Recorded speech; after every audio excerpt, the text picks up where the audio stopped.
Pozdravljeni, moje ime je Stanko Lipič in 4 leta nazaj sem se udeležil delavnice praktik hipnoze. Da bom kratek, kakšna je razlika, kakšna je transformacija na poslovnem področju. Po več letih podjetništva in propadli firmi sem nekako pristal v nekem poslu, kjer sem delal za druge.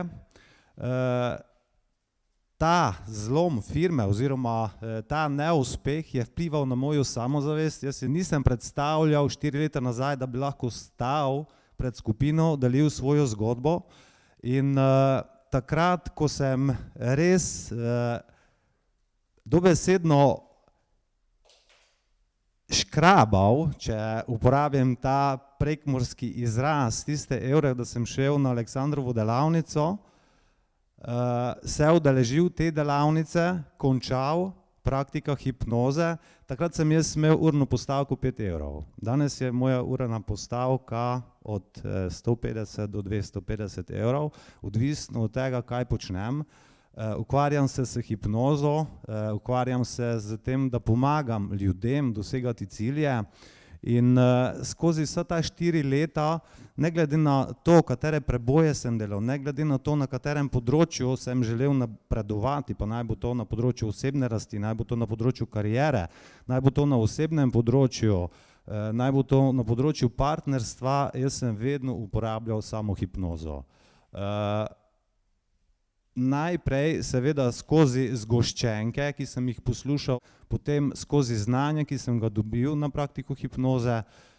Danes pa to počnem čisto naravno, ko imam 5 minut časa, grem v trans, naredim se pravi indukcijo, si dam sugestije in tako lažje in hitreje napredujem.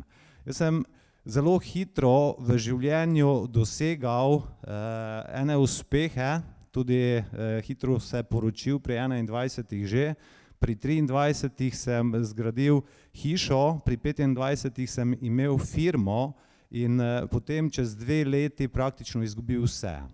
In iskal sem načine, kako pomagati sebi, skozi raziskovanje zamenjal x stvari. Ni stvari, ki je nisem poskušal, od različnih tehnik do šamanizma, do terapij, do meditacij, do vsega.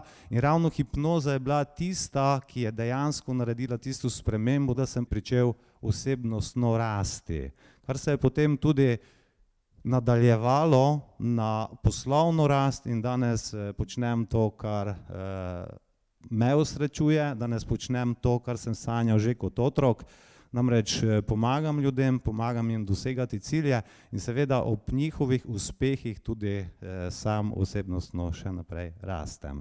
Jaz takrat nisem bil na taki delavnici, da bi poslušal Aleksandra v živo, videl sem en njegov videoposnetek na spletu, se odločil, sedel v avto, se peljal v Ljubljano, bil 7 dni v Ljubljani, končal praktika hipnoze in takrat se je ta moja transformacija praktično začela in se kar naprej nadaljuje. Jaz vam želim, da se odločite, stopite na tisto lastno svojo pot in pričnete programirati sami sebe, drugače bodo to počeli z veseljem drugi.